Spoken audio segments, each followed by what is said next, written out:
Berdoalah demikian. Bapa kami yang di sorga, dikuduskanlah namamu, datanglah kerajaanmu, jadilah kehendakmu di bumi seperti di sorga. Berikanlah kami pada hari ini makanan kami yang secukupnya. Dan ampunilah kami akan kesalahan kami, seperti kami juga mengampuni orang yang bersalah kepada kami. Dan janganlah membawa kami ke dalam pencobaan, tetapi lepaskanlah kami daripada yang jahat. Karena Engkaulah yang empunya kerajaan dan kuasa dan kemuliaan sampai selama-lamanya. Kata Engkaulah itu menuju kepada Bapa. Ya, baik, saya mau sharing yang pertama kali. Bapa kami yang di sorga. Ya, kita mau belajar sama-sama. Awal tadi saya sampaikan bahwa ini tidak sekedar ngajar doa, tapi ini suatu prinsip teologi atau doktrin Kristen yang membedakan dengan agama lain. Ya.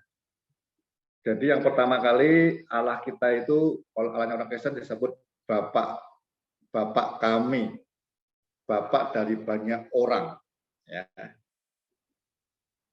Tentunya ada hal-hal yang membuat kita bisa menyebut dia sebagai ayah, papa. Ya. Satunya apa? Kita ini Kristen itu, orang di jajaran Kristen itu sebenarnya dijadikan anak Allah. Ya. Ayatnya dari Yohanes 1 ayat 12. Bapak ya. Kita baca. Jadi yang pertama kali ada di ayat ini. Tetapi semua orang yang menerimanya, tema Yesus, diberinya kuasa supaya menjadi anak-anak Allah. Jamak ya, yaitu mereka yang percaya dalam namanya. Ya. Jadi ini betul-betul terobosan baru, nggak ada di agama lain. Karena agama lain selalu menciptakan jemaah umat atau jemaah dari Allahnya. Kristen tidak pernah begitu, karena Kristen itu sebutan orang-orang yang ikut Yesus, anak-anak Allah yang ada di Antioquia. Orang-orang di luar sana melihat bahwa ini betul-betul mengikut Kristus, disebut Kristen. Hari ini kita lihat tidak banyak orang yang nyebut atau disebut Kristen, tapi hidupnya betul-betul ikut Kristus. Ya, tidak. Karena banyak mungkin orang yang tidak menjadi anak Allah, tapi menjadi agama Kristen. Itu mungkin iya, ada. Ya, pembahasan ngomongnya Kristen KTP. Tidak. Ya. Jadi kita Kristen itu Allah kita mau menjadikan kita anak-anaknya. Sebenarnya dari awal kita ini sudah diciptakan ada bahwa menjadi anaknya. Nuruti bapaknya sebenarnya. Cuman begitu dikuasai, ditipu oleh iblis, dikuasai iblis, sejak itu rusak. Termasuk orang yang Yahudi dikatakan bapakmu iblis. Ya. Nanti semua hal yang tidak percaya kepada Kristus, Yesus itu Kristus, semua bapaknya iblis semua. Rohnya anti Kristus semua. Kita lihat lagi yang ada di Roma 8:29.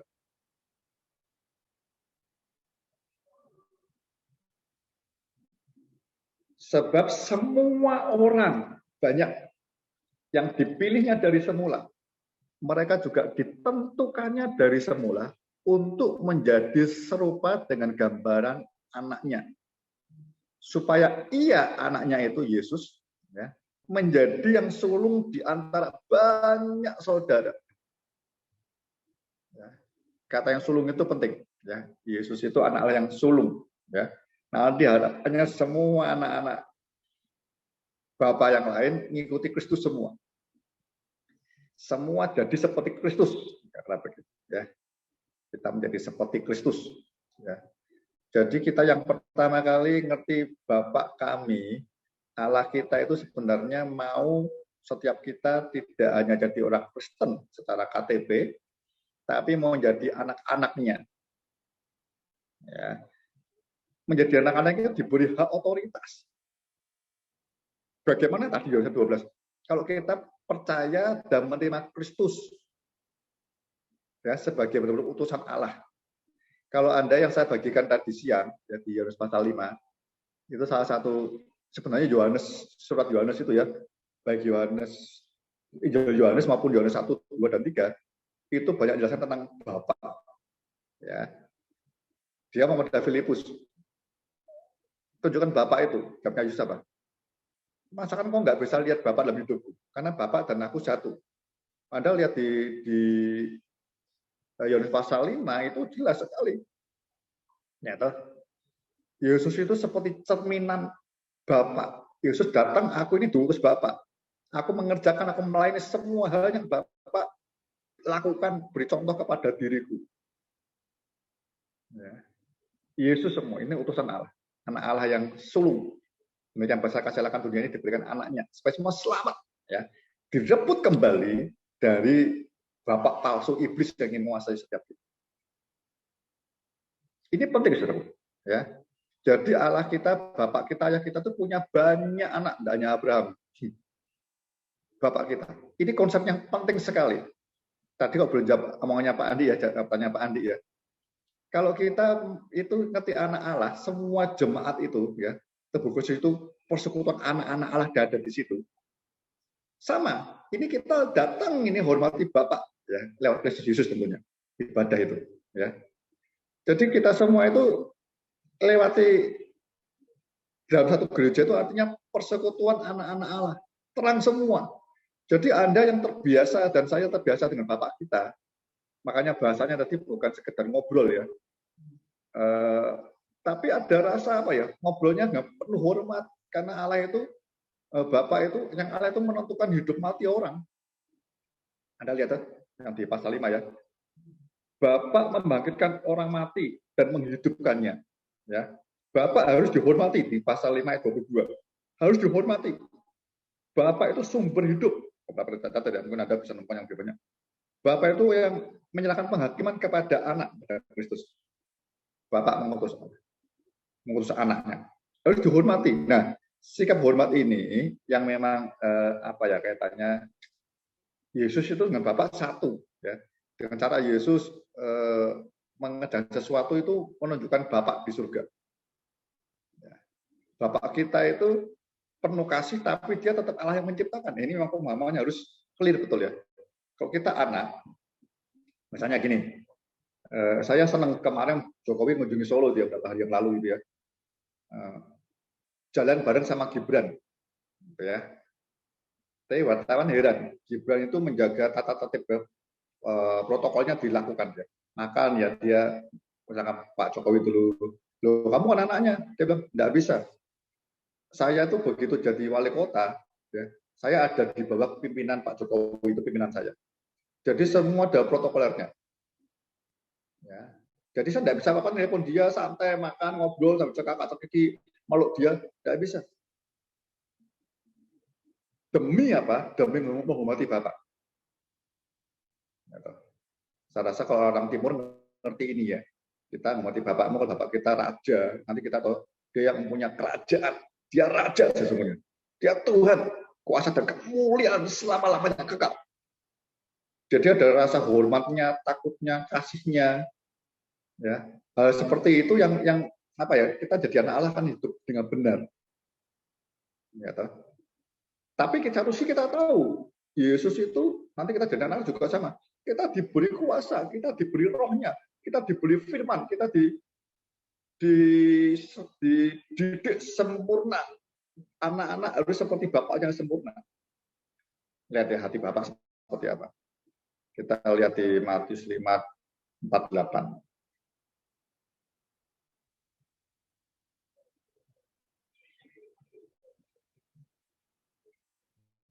Karena itu haruslah kamu sempurna, sama seperti Bapakmu yang di surga adalah sempurna. Dia kepingin anak-anaknya itu seperti Bapaknya, karena diciptakan serupa dan segambar kita, Allah itu tunggal itu. Nah ini memang sedikit apa ya, kita perlu belajar mengerti, gitu ya. Mengerti, merasakan, mengalami lahir baru yang betul-betul sungguh-sungguh kita jadi anak Allah yang kita dikuasai dosa, iblis yang sadis yang kejam itu, kita direbut, diambil dengan kuasa dari Yesus ya, menembus kita bayar mahal, kita dipeluk ayah kita. Nah, keselamatan seperti ini harusnya kita ngalamin. Wow, kita udah dibebaskan dari kuasa iblis. Lalu sangat bersyukur. Ya. Jadi kita kalau lihat kuasanya, nanti kita lihat kekudusannya, kita sebenarnya nggak akan kurang ajar. Tapi kita punya sukacita dia, punya shalomnya dia ya.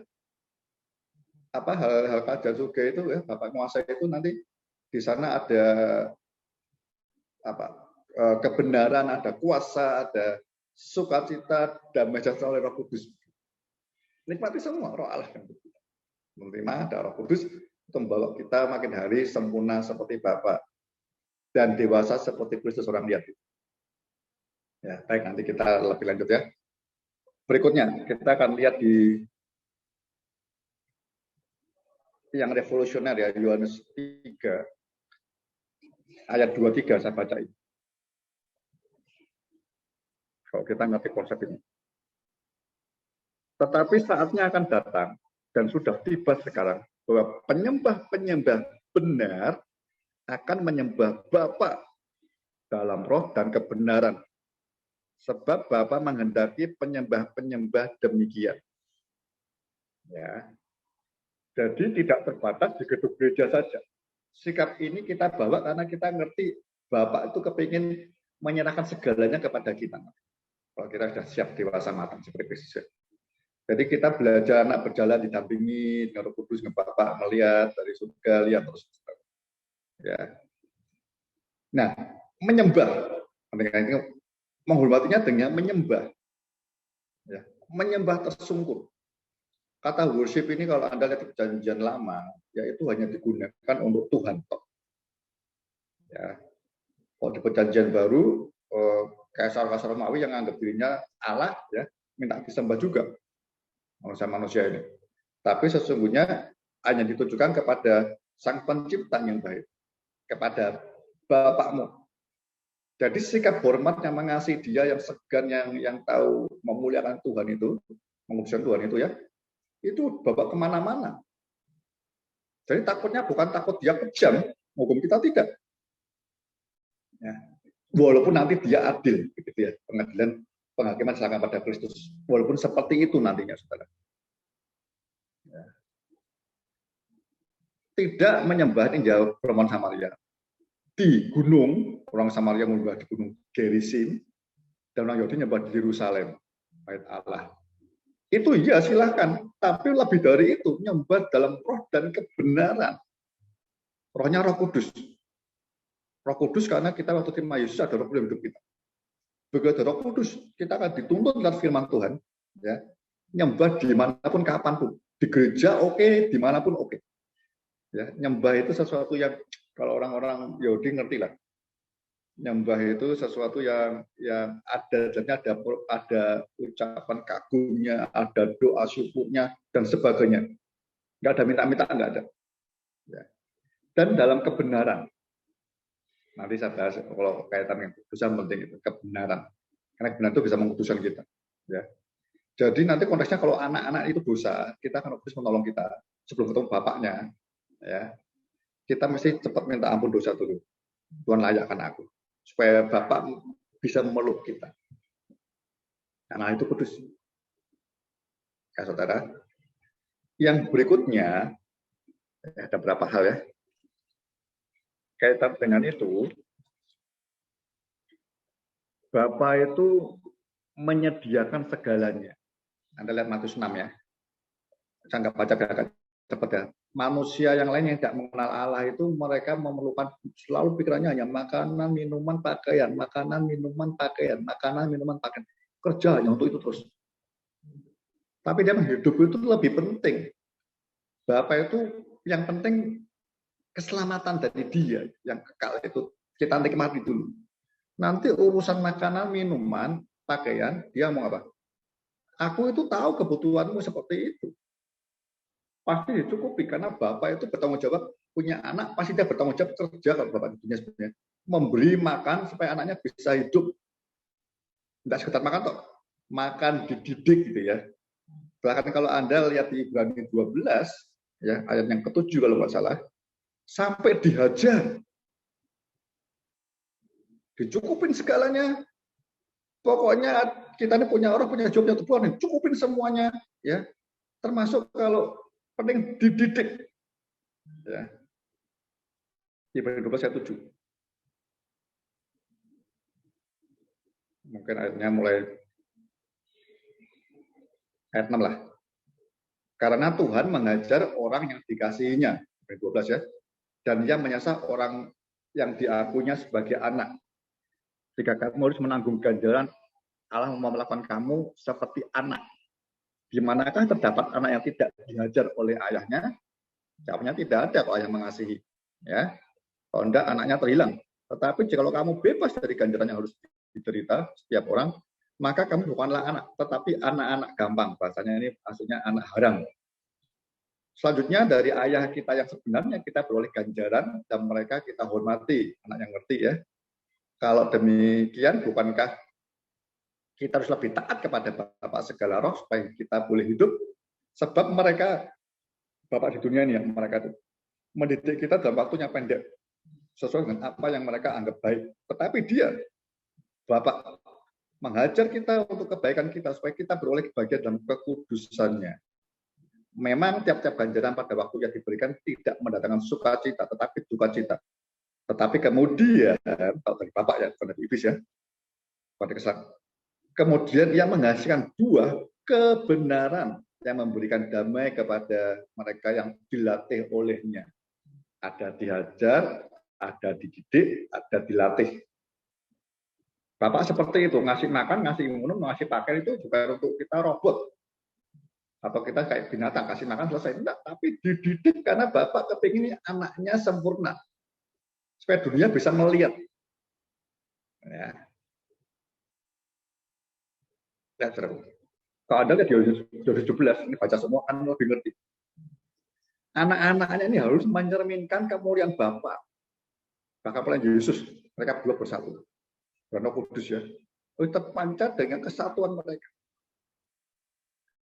Jadi anak-anak banyak ini juga dididik sama-sama supaya saling tetap bersatu. Kalau enggak diajar kita.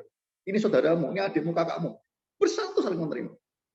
Jadi kasih itu betul-betul bisa mengalir keluar dari urapan kasih itu ya, dari kepala, lalu ke jenggot dan semua tubuh Yesus mengalir. Menikmati kasih di urapan itu nyata. Bisa jadi satu. Ya, urapan kesatuan itu penting sekali.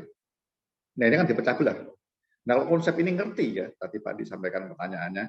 Saya percaya dimanapun, di gereja, di persekutuan, kumpul sama anak-anak Allah, kita senang kalau sebagai kumpul doa Bapak kamu. Ini Bapak kami akan pasti hadir 2-3 orang. Nah, selain kita pribadi, bait Allah, kita sebut Bapak pribadi. Tapi ketika persekutuan yang benar, anak-anak Allah dan terang semua itu, ya, itu kemuliaan Tuhan akan dicurahkan, kata Yohanes 11. Bahkan Yesus berdoa sungguh-sungguh. Bapak, aku tidak minta engkau mengambil mereka. Tapi peliharalah, satukan mereka supaya dunia melihat kita ini satu. Kalau kita tidak bisa bersatu sampai dididik harusnya. Kita dilatih, bahkan dihajar. Biar kalau kita ngomong Bapak kami, itu saudara seiman semua itu sama anak-anak saudara seiman semua. Itu melebihi saudara kandung harusnya. Kita kandung dalam satu darah, ya, satu darah itu sekandung. Sama, kita anak Bapak itu sekandung dengan darah Kristus. Saudara, wow. Ya. Kemudian saya mau sampaikan Yohanes 14 ayat 1, kita tahu ya. Bapak itu di surga tempatnya. Itu bukan sekedar taman. Tapi Yesus ya, Bapak menyiapkan rumah. Yesus yang membangunnya. Tapi semua desainnya dari Tuhan semua, di Bapak di surga. Mana ada Allah seperti ini? Hanya Bapak kita. Yang sungguh-sungguh bertanggung jawab nanti, kata Yesus ya. Aku ini pulang ke rumah Bapak di surga. Di sana banyak tempat. Ya. Rumah, home. Nanti aku ke sana, aku mau menyiapkan rumah bagimu. Kasih ada namanya Hondarka, Andi, Antio, Steve, Sisi, dan sebagainya. Bisa tulis semua. Rumahnya masing-masing sudah ada. Ini kan Bapak kita kan luar biasa. Kalau Allah benar itu seperti itu. Tapi ini ayah. Ya, saya punya kenalan teman saya cukup mampu. Dia anak-anaknya diwariskan rumah. Termasuk mertua saya. Rumah. Dia nggak bikin rumah tuh. Karena rumah itu di situ kita bisa bercengkrama, ya, membagi kasih, menikmati bapak dengan anaknya. Home, rumah yang bukan sekedar rumah-rumah house, tapi home yang kasih bisa tersalurkan. Nah, bapak kepingin hari-hari ini kalau kita rindu rumah bapak, kita nikmati tiap malam, tiap hari, ya dengan bapak itu seperti itu dulu. Latihan, masuk pintu apa-apa, ketemu bapak. Kalau sudah dilatih, dikasih firman-Nya, diajari Roh Kudus, ya. Nanti ketika pertemuan besar secara eklesia, gereja yang kita sudah nggak asing. Kita nggak grogi, apalagi munafik. Sama-sama anak bapak semua. Ini hal-hal yang iblis mau hancurkan. Doa bapak kami didoakan hampir seluruh gereja. Ada yang rutin, ada yang tidak. Tapi nggak masalah. Tapi pemahaman yang benar hati Bapak dari 17 itu tidak tersampaikan sepenuhnya. Semakin kita doa Bapak kami, semakin kita ingin berkelahi. Karena spiritnya kita nggak nangkap dengan sungguh-sungguh. Saya berharap sahabat PSK ini sungguh-sungguh kita mengalami menikmati sebagai anak Allah. Satu lagi yang terakhir saya mau sampaikan, Matius 7:21. Nanti kaitan dengan surga. Ini yang Bapak kami nanti saya bahas tentang surga. Matius 7:21. Yang belum dibahas. Ini dia. Jadi masing-masing orang harus bersikap seperti ini. Ya. Bukan setiap orang yang berseru kepadaku, Tuhan, Tuhan, akan masuk ke dalam kerajaan surga. Ada kata kerajaan surga. Di surga itu berupa kerajaan. Melainkan dia yang melakukan kehendak Bapakku yang di surga. Ingat ya, kalau anak Allah melakukan kehendak Bapak. Kalau orang Kristen, dia senang terlibat di dalam hal-hal yang ritual, agamawi. Tentunya ini ujungnya pasti munafik, kepingin tampil di depan, ya, dilihat banyak orang dan sebagainya.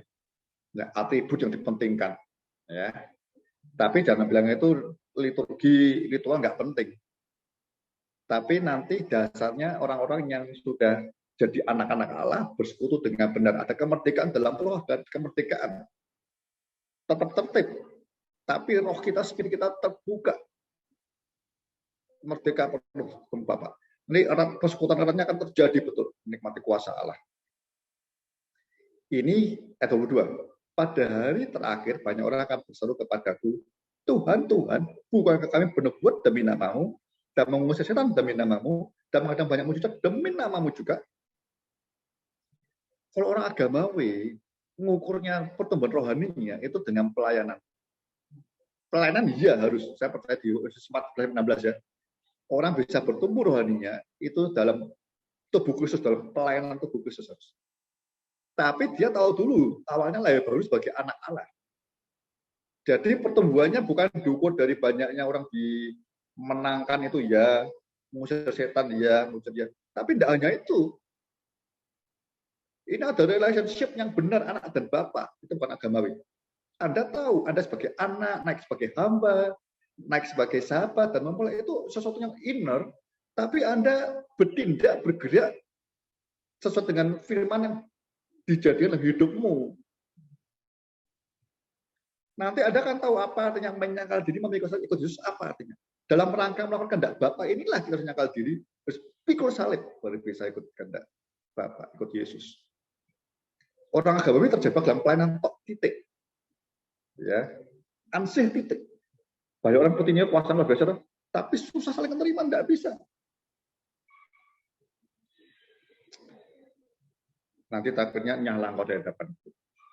Saya mau ingat ketika ada kalau nanti belajar Pantekosta itu ya, salah satunya di Jemaat Mula-Mula. mereka bertekun dalam pengajaran para rasul. Ya, setelah Yesus Petrus khotbah itu ya, Roh Kudus memenuhi 120 murid, mereka berbahasa-bahasa roh, berbahasa-bahasa yang banyak orang lain dengar, banyak bangsa itu dengar. Kemudian hari itu Tuhan menambahkan jumlah 3.000 orang bertobat. Dengan perbanyak Petrus tentang apa? Petrus intinya, Yesus yang kau salibkan itu telah menjadi Tuhan dan Mesias. Ya, Kurios dan Mesias. Jadi itu orang-orang mulai Tuhan bertobat, mereka didorong oleh Roh Kudus untuk mulai bersatu. Apa bersatunya? Berjemaat, tanda kutip. Beribadah, lihat ya. Tapi awalnya gerakan dari Roh Allah dulu. Ada buktinya apa? Mereka bisa sehati. Bisa berbagi. Sehingga mereka punya bersama. Tapi kata sehatinya hampir hilang. Kuasa terjadi terus kuasanya. Tiap hari mereka lihat rasul-rasul, banyak orang doa sembuh, mujizat terjadi. Tapi hari ini, kalau kita nggak anak-anak Allah, nggak ngerti itu, kita mungkin belajar firman tekun, ikut BSK, dan lain-lain lah. Ya, kita pelayanan di gereja. Salah satu ngukurnya, sebagai anak Allah yang benar, itu bersatu, sehati. Kalau sudah sehati, memecah roti bersama, berbagi bersama, nanti Tuhan tahu. Nah, sehati itu nggak gampang, saudara. Ini nggak gampangnya, maaf ya. Saya nggak gampang, ini saya mau jelaskan. Itu berbagai, kita aja orang Indonesia aja susah bersatunya kan. Gereja terpecah belah, nganggap ini lebih rendah, lebih remeh dan sebagainya, sehingga orang sakit hati. Banyak hal lah. Saya baru dengar ini tadi kesaksian istri saya, ada satu orang dia begitu, orang di desa, tempatnya agak di jemaat agak di kota kecamatan begitu, kita di desa bertobat ya, ke gereja itu mulai Tuhan berkati, mau kuliah naik motor, ketika dia kredit motor untuk sampai kerja sampai kuliah luar biasa. Nah ini ada orang ngerasa nih, begitu naik motor dengar, atau orang mau ibu-ibu bilang, ngapain orang nggak punya duit beli motor sok-sokan, motor siapa ini? Loh, ini lihat, yang mau begitu orang seiman, segereja maksudnya. Seiman belum tentu sih, kalau dalam Kristus yang betul ya. Kalau anak-anak Allah kan seiman dengan Bapak Yesus. Ngomong begitu. Jadi anak muda ini yang baru bertobat, belum lama, sungguh-sungguh, mulai, aduh kok seperti ini. Ini baru orang satu kelompok, satu kecamatan di situ. Ini Yerusalem waktu itu semua bangsa Ethiopia semua ada di situ. Karena ini zaman anak-anak Allah seperti itu. Makanya hidup jemaat seperti itu harusnya. Kata jemaat itu karena tubuh Yesus sebagai kepalanya. Kalau orang nggak jadi anak Allah, nggak mau. Ini ada Pak Yusa, ada beberapa teman mungkin yang pelayanan. Coba, sungguh-sungguh. Kalau kita ngerti tuh, Bapak kami ini sudah apa ngelotok, kok masih bisa sakit hati itu kelewatan. Ada ayat terakhir, mengampuni kan. Bapak anak Allah, saudara sekandung. Saya sama kakak saya waktu kecil sering ribut. Tapi selesai, nggak ada masalah lagi. Ya, saudara. Lihat, saudara ya. Yohanes 17 itu seperti apa? Yesus tidak ngajak doa, tapi dia kencang doanya. Yohanes datang. Doa sungguh-sungguh, dikuduskan mereka dan firman-Mu dan sebagainya, supaya ujung-ujungnya bersatu, dunia melihat. Itu kalau anak-anak Bapak ketemu. Kalau orang Kristen tidak bisa, sampai kapanpun tidak bisa bersatu deh, tidak bisa. Nggak bisa, ya. Jadi Matius 7:21 itu nanti menemukan Bapak kami yang di surga. Jadi kalau Anda jangan ngomong ini Bapakku, pengen ketemu, lakukan kehendak Bapak. Nanti pelayanan ada di dalamnya. Tapi kalau kita hanya melayani tok ansih, terjebak agamawi, punya kuasa, ini kayak Yudas punya kuasa dan sebagainya, tapi nggak punya relationship yang benar dengan Yesus. Dianggap rabi terus sampai akhir.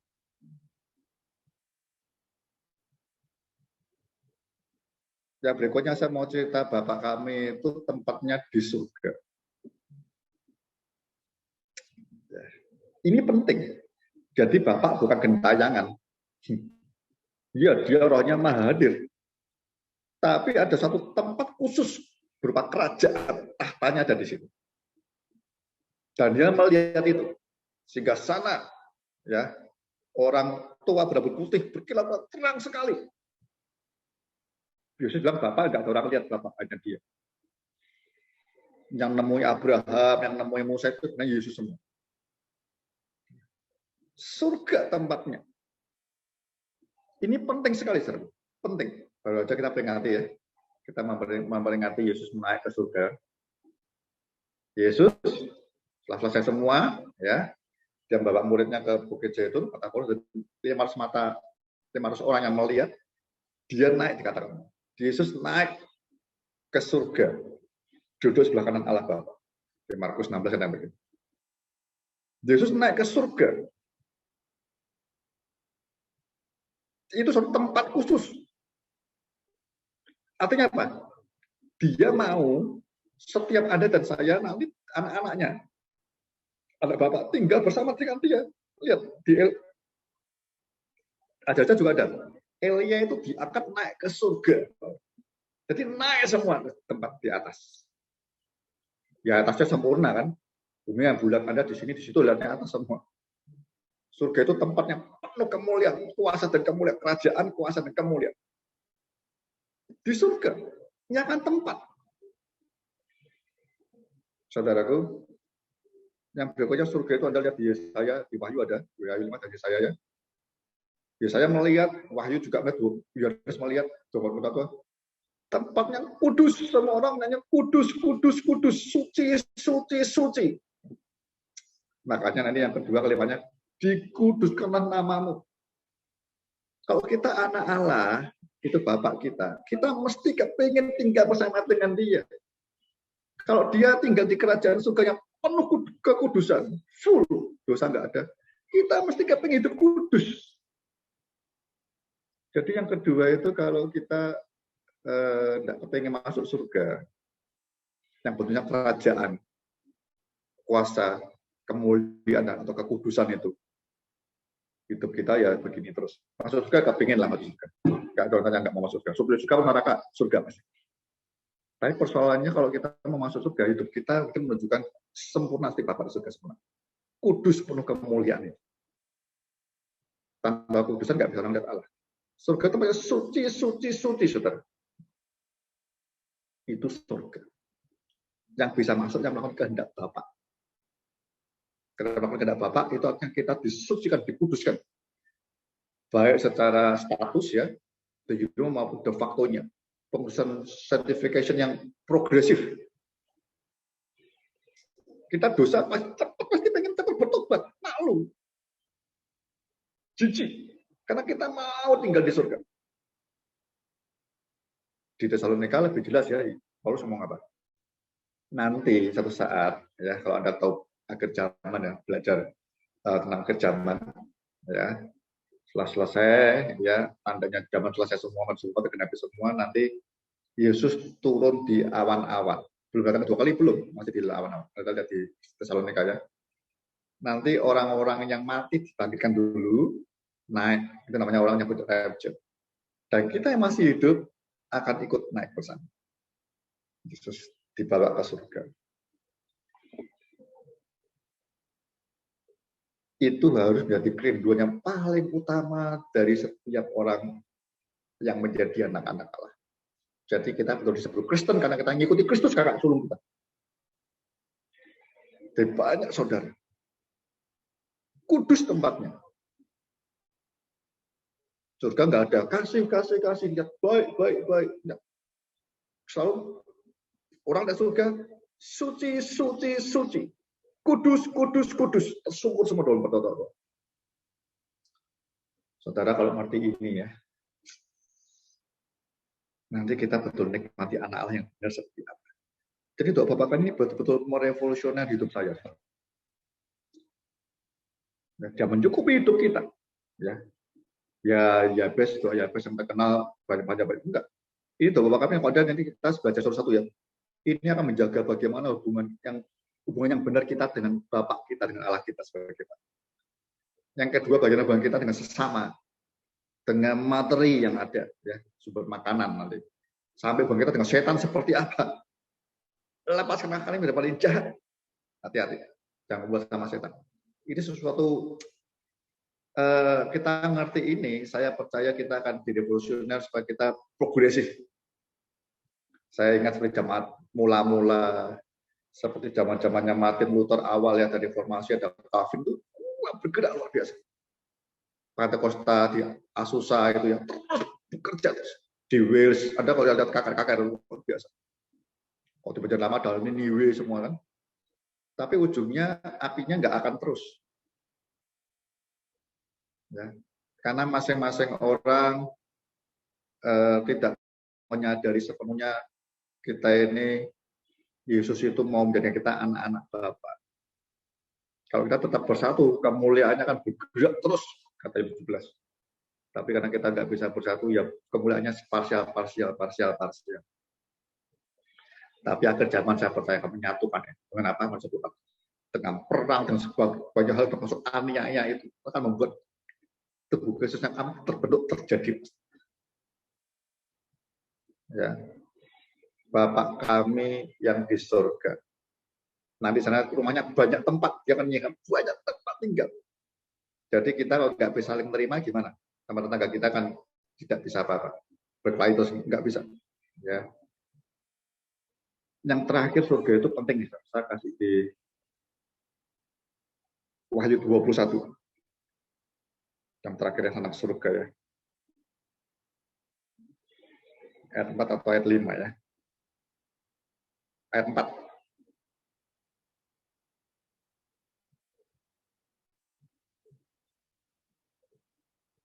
Ayat 3 dah mulai. Lalu aku mendengar suara yang nyaring dari tahta itu berkata, tahta surga. Lihatlah, kemah Allah ada di tengah-tengah manusia. Dan ia akan diam bersama-sama dengan mereka. Mereka akan menjadi umatnya dan ia akan menjadi Allah mereka. Ayat 4. Dan ia akan menghapus segala air mata dari mata mereka. Dan maut tidak akan ada lagi. Tidak akan ada lagi perkabungan atau ratap tangis atau duka cita. Sebab sesuatu yang lama itu telah berlalu. Di surga nanti, ya, itu semua akan dihapuskan duka cita dan ratapan segala selesai. Jadi manusia nggak tahu kemuliaan yang baru betul baru hubungannya relasi dengan Bapa dan Yesus dan Roh Kudus terus hanya itu. Ini penting karena apa, Saudara? Hari ini kalau Anda dan saya punya orang yang Anda kasihi, keluarga, sahabat, siapa saja. Ayo kita mulai doakan, mulai ceritakan, mulai sharing tentang Bapa dan Yesus saat ini. Ya, beritakan Injil Kerajaan Surga. Yang Anda tahu berapa kali ya semuanya. Yesus mengatakan pada para murid itu, beritakan Kerajaan Surga. Yohanes dan Yesus dikatakan di Matius, dia memberitakan Injil Kerajaan Surga. Tapi bagi orang-orang yang sudah diselamatkan, beritakan Kerajaan Surga yang isinya kuasa dan sebagainya. Jadi kita tidak hanya menjadi bersaksi toh, tapi lebih baik kita berbuat kasih yang benar, yang nyata. Ya. Termasuk keluarga dekat kita lah, suami atau anak. Anda harus nangisin hari-hari ini. Ya, kalau bisa selamatkan sekarang jadi anak nakal. Ya. Karena kalau tidak, nanti di sana kita ya tahu, oh ini si A, si B, tapi sudah telat. Ya. Kesediaanmu sudah dihapus segalanya. Ya. Maaf ya, termasuk suami istri kalau terhilang nggak selesai. Anda dan saya tidak ingat lagi. Ingatnya dengan Kristus. Kan dihapus segala hal. Jadi keselamatan hanya hari ini. Penting sekali. Ya. Surga itu kekal. Manusia tidak kekal sementara, tapi nanti juga selesai mati kekal semua. Yang tidak jadi anak Allah akan kekal di neraka, yang jadi anak Allah kekal di surga. Ya, nikmati hari ini, ada sedih, nangis, ya tidak apa-apa. Ya, orang nggak ngerti kita, disolim dan sebagainya, ngampuni tapi tetap nggak enak. Ya tidak apa-apa. Itu tanda-tanda Anda memang layak tinggal di surga. Ratap, kesedihan, semuanya Anda alami. Kayak Lazarus ya.